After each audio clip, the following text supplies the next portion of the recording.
Reliance industries అధినేత ముఖేష్ అంబానీ సతీమణి నీతా అంబానీ హైదరాబాద్ వచ్చినప్పుడల్లా బల్కంపేట ఎల్లమ్మను దర్శించుకుంటారు. తాజాగా ఈ ఆలయానికి ఆమె ₹1,00,00,000 విరాళంగా ఇచ్చారు. ఈ ఏడాది ఏప్రిల్ 23న నీతా అంబానీ దేవస్థానానికి వచ్చినప్పుడు ఆలయ విశిష్టతను ఈవో ఆమెకు వివరించారు. ఆలయ అభివృద్ధికి సహకరించాలని కోరారు. దీంతో ఆమె ₹1,00,00,000 విరాళాన్ని ఆలయ ఖాతాలో జమ చేశారు.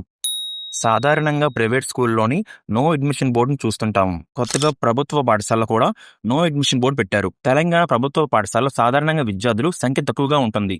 కానీ సిద్దిపేట ఇంద్రనగర్ జెడ్పీ హై స్కూల్లోని అడ్మిషన్ ఫుల్ అవడంతో నో అడ్మిషన్ బోర్డు పెట్టారు. అక్కడ 1,250 మంది విద్యార్థులు చదువుతున్నారని, అద్భుతమైన ఫలితాల్లో తమ పాఠశాల జిల్లాలో మొదటి స్థానంలో ఉండిందని హెచ్ఎం రాజ్ ప్రభాకర్ రెడ్డి తెలిపారు. ప్రైవేట్ విద్యార్థులకు ఎంట్రన్స్ టెస్ట్ ద్వారా అడ్మిషన్ తీసుకుంటున్నామన్నారు. ఈ 1,250 మందిలోని 60% మంది ఎక్కువ ప్రైవేట్ స్కూల్ నుండి వచ్చిన విద్యార్థులు కావడం విశేషం.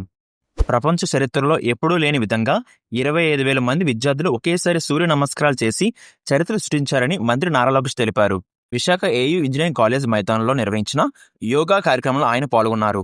25,000 మంది గిరిజన విద్యార్థులు 108 నిమిషాలు 108 సూర్య నమస్కారాలు చేయడం గిన్నిస్ వరల్డ్ రికార్డ్ అని, దీన్ని రేపు అధికారికంగా ప్రకటిస్తారని మంత్రి వెల్లడించారు. అంతర్జాతీయ యోగా దినోత్సవం సందర్భంగా రేపు విశాఖ జిల్లాలో అన్ని స్కూళ్లు సెలవు ప్రకటించారు. విశాఖలో జరిగే యోగా కార్యక్రమానికి ప్రధాని మోదీ హాజరు కానున్నారు. ఇప్పటికే ఆయన నగరానికి చేరుకున్నారు. అయితే ముందస్తు యోగా ఏర్పాట్లో భాగంగా ఇవాళ కూడా జిల్లాలోని పాఠశాలకు సెలవు ఇచ్చారు. రేపు ఆర్కే బీచ్లో జరగనున్న యోగా దినోత్సవ వేడుకల్లోని విద్యార్థులు ప్రజలు భారీగా పాల్గొంటున్నారు. తెలంగాణలో తన ఫోన్ ట్యాప్ అయినట్లు వైవి సుబ్బారెడ్డి తనకు చెప్పారని పీసీసీ చీఫ్ షర్మిల అన్నారు. ఇది నిజమో కాదో వైవి తన కుటుంబ సభ్యుల మీద ఒట్టేసి చెప్పాలని డిమాండ్ చేశారు. అసలు వైవి చేతికి ఆ ఆడియో ఎలా వచ్చింది?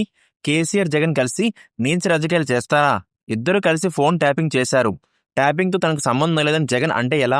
దొంగలు ఎక్కడైనా దొంగతనం చేశామని ఒప్పుకుంటారా అంటూ ఆమె ఫైర్ అయ్యారు.